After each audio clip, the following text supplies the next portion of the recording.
নমস্কার, আমি ডক্টর তরুণ মণ্ডল। আমি আজ একটি পেশেন্টের ভিডিও আপনাদের সামনে শেয়ার করছি। উনি দীর্ঘদিন ধরে ব্যথা সমস্যায় কষ্ট পাচ্ছিলেন। কোমর থেকে দুই পায়ে ব্যথা করে। তো ওনার কী সমস্যা সেটা উনি বলবেন। তারপরে আমি ওনার কাছ থেকে টেস্টিং করে আরও কিছু লক্ষণ পেলাম, সেগুলো আমি পরে আলোচনা করছি। এবং সর্বশেষে আমি ওনাকে কোন মেডিসিন দিলাম সেটা আমি আলোচনা করছি। শুনুন ওনার সমস্যার কথা। চপলা রায়, হ্যাঁ, বয়স কত? 35। কি সমস্যা বলবেন আপনি?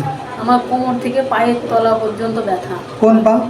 মানে প্রথমে দুই পায়ে হয়, বাঁ সাইডটা বেশি হয়, বাঁ সাইড থেকে বেশি হয়, আস্তে আস্তে পরে ডান দিক থেকেও শুরু হয়ে যায়। আর ঘাড়ে অনেকদিন আগে রিপোর্ট করিয়েছিলাম, মানে স্পন্ডালাইসিস ধরা পড়েছিল। সেই মানে ব্যথায় আমি এরকম ঝুঁকে কোনো কাজ করতে পারি না। আর এই যে বসেছিলাম এতক্ষণ ধরে, আমার এই কোমর থেকে মনে হচ্ছে খুলে পড়ে যাবে। আমরা মানে এইটুকুই বোধ আছে, ওইটুকু মনে হচ্ছে বোধ নেই। আমি না দাঁড়াতে পারছি, না বসতে পারছি, মানে আমার কোনোটাই শান্তি আসছে না। আর এই হাতটা আমি 1 মাস ধরে মানে এত যন্ত্রণা, এই হাত আর এই পা ধরে মানে ভারী অবশ আর ঝিনঝিন করে, মানে আর এই হাতটার মধ্যে অতিরিক্ত যন্ত্রণা, মানে হাতটা আমি এরকম তুলতে পারতাম না। তাহলে এখন সমস্যা হলো আপনার কোমর থেকে দুই পা ব্যথা করছে, তাই তো? হ্যাঁ, কোমর থেকে পা অবধি যন্ত্রণা, হাত পা জ্বালা করে। কোন পা জ্বালা করে বেশি? মানে হাতে পায়ে তালুগুলো মানে জ্বালা করে। হাতের তলা, পায়ের তলা তালু জ্বালা করছে। রাতে 2-3 বার পা ধুলে মনে হয় একটু ভালো লাগে। আর কোমর থেকে দুই পা ব্যথা করছে। কখন ব্যথা বেশি করে আপনার? আমি ভারী কিছু তুলতে পারি না। মনে করেন আমি এরকম ঝুঁকলে পরে কি একটু জোরে হাঁটা চলা করলে আমার শুরু হয়ে যায়। খিদে কেমন? খিদে আসে কিন্তু তেমন, সকালে খেয়ে দুপুরে খিদে পাই না। অনেকক্ষণ বসে থেকে উঠতে গেলে পারেন না? এই যে কষ্ট হচ্ছে, মানে আমি এখন মনে হচ্ছে এখান থেকে খুলে পড়ে যাবে। এখন এই মুহূর্তে যেটা মনে হচ্ছে। শুলে কেমন লাগে? শুলে একটু আরাম পায়। আপনার এই যে কোমর ব্যথা, কোমর থেকে পা দিয়ে ব্যথা এদিকে নেমে যাচ্ছে, এটা শুলে ভালো লাগে না শুলে কষ্ট বেশি লাগে?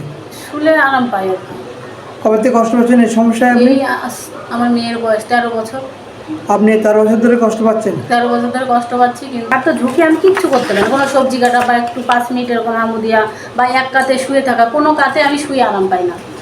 যন্ত্রণা, এই অটোমেটিক যন্ত্রণা শুরু হয়ে যায়। মানে পুরো ঘাটটা পুরো যন্ত্রণা শুরু হয়ে যায়। আমার বুকে ব্যথা হয়, হঠাৎ বুকে ব্যথা হয় এই বাঁ সাইডে, এই সুযোগে। আর আমি 22 পাইপের জল কেনা জল, যে জলই খাচ্ছি, মানে পেট অটোমেটিক আমার ফুলে উঠছে। মানে কোনোটাই আমি খেয়ে মানে শান্তি পাচ্ছি না। গ্যাস অম্বল তো আছেই। এই যে সকালে কিছু খাইনি কিন্তু পেট বুকের উপরে উঠছে আমার। উনি তো ওনার সমস্যার কথা বললেন।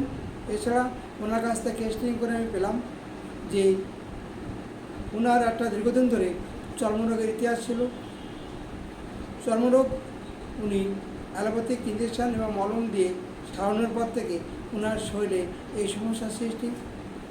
এছাড়া উনি মিষ্টি খেতে খুব পছন্দ করেন। এই সমস্ত লক্ষণ বিবেচনা করে যে মেডিসিনটা আমি আজ অ্যাপ্লাই করলাম সেটি হলো সালফার 30।